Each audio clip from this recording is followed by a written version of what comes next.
أسلم وجهه لله ومحسن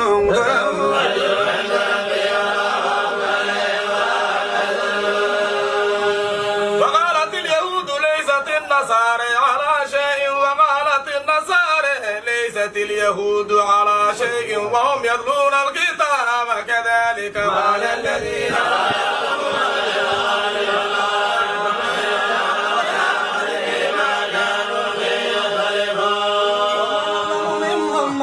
مساجد الله أن يذكر فيها اسمه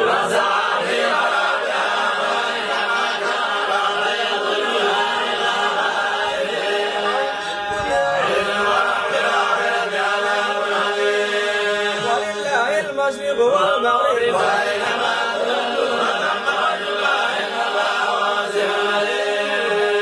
قالوا اتخذ الله ولدا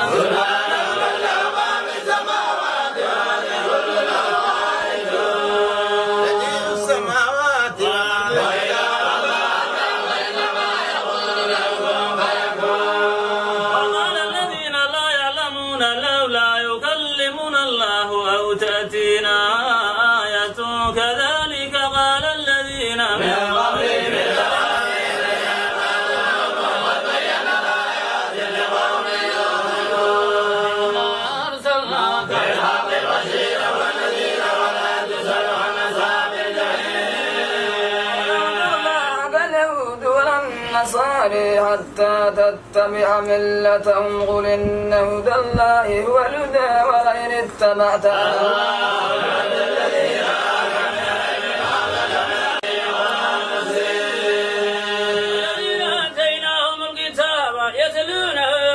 تلاوته أولئك يؤمنون به ومن يكفر به فأولئك هم الخاسرون يا بني إسرائيل اذكروا نعمتي التي أنعمت عليكم وأني فضلتكم على العالمين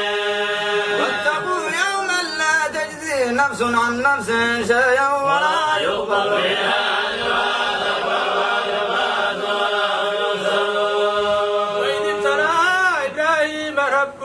بكلمات فأتمهن قال إني جاعلك للناس إماما من ذريتي وإذ جعلنا البيت مثابة للناس وأمنا واتخذوا من مقام إبراهيم مصلى وعهدنا إلى إبراهيم وارزق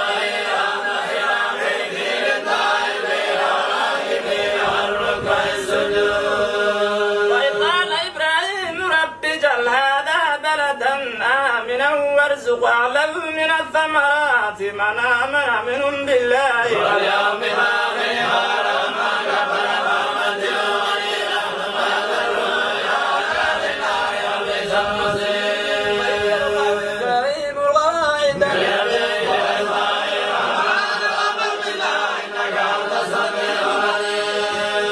ربنا واجعلنا مسلمين لك ومن ذريتنا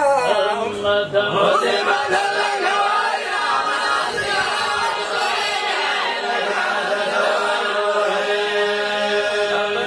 فيهم رسولا منهم يتلو عليهم آياتك ويعلمهم الكتاب والحكمة من مكان عزيز حكيم ومن يرغب عن ملة إبراهيم إلا من سفه نفسه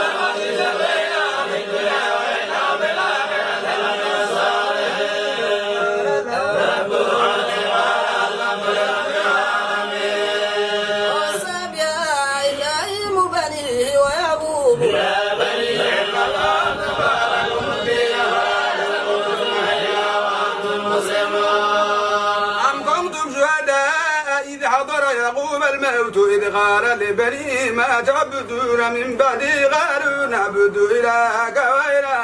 آبائك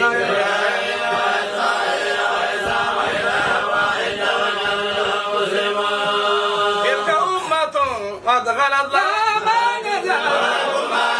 ولا تسألون عما كانوا يعملون وقالوا كونوا هودا أو نصارى تهتدوا قل بل ملة إبراهيم حنيفا وما كان من المشركين قولوا آمنا بالله وما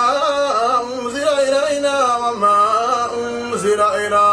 إبراهيم وإسماعيل وإسحاق ويعقوب والأسباط وما أوتي موسى وما أوتي النبيون من ربهم لا نفرق بين أحد منهم ونحن مسلمون وإن آمنوا بمثل ما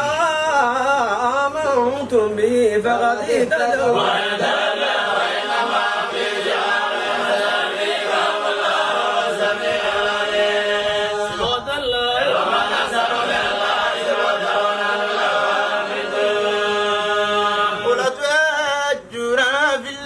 وهو ربنا وربكم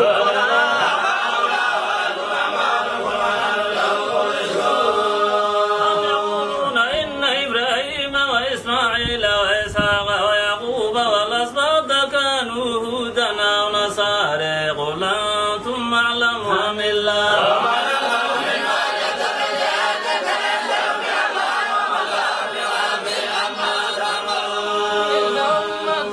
أجر